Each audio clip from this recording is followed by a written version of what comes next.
Your imagination is a gift from God. It's the ability to see what isn't there. And it's all part of being made in God's image. You see, God imagined creation, and then he spoke it into being. God imagined the plan of salvation and sent Jesus. God imagined you, and there you are now. You see, the ability to have an imagination separates us from the animal kingdom. They can't do that. You see, man has been given the ability to see what isn't there and then create it. You see, this incredible Hong Kong skyline is a result of man's ability to imagine and then create. And God made us this way so that we could be like him, imagine and create here on the earth. Now, your imagination is very powerful. It can change the course of your life depending how you use it. And there's several great examples in the Bible of the use, of positive and negative use of imagination.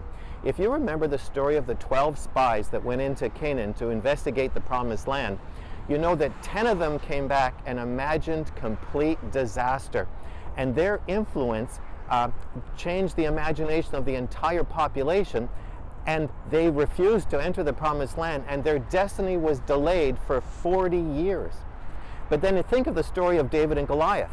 The army of Israel imagined total annihilation and defeat. But David had a godly imagination, and he imagined victory. And he was able to carry out what God placed in his imagination and brought a tremendous victory to the nation. And so how you use your imagination can change the course of your life. Now, your imagination is also a spiritual communication tool. God wants to give you words and pictures to communicate his thoughts to you. But it can also be used by the dark side.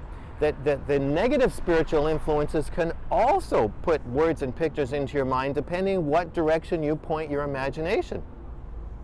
And there's a misuse of the imagination which is very common, and it's very common among Christians. And that is the use of your imagination to worry. You see, what is worry? Worry is imagining a negative outcome in the future. Or you could also say that worry is a type of faith. It's faith in a negative outcome that's coming in the future. And you see, worry is a way of Satan discouraging you and holding you back.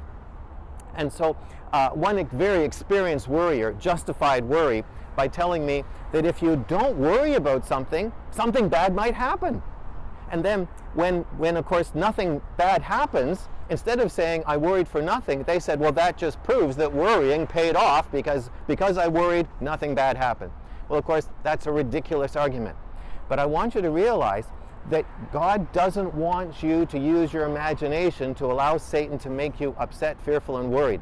And here's the most common way that Satan does it. He drops thoughts into your mind that start with these two words, what if? Because the words what if makes you start to worry about a negative potential outcome.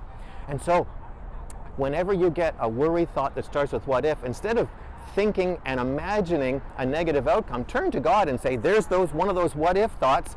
What do you want me to think? What do you want me to picture? What is the future that you want me to dwell on and think about?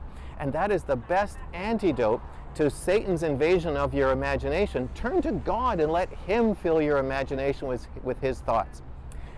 So remember, your imagination is a powerful tool.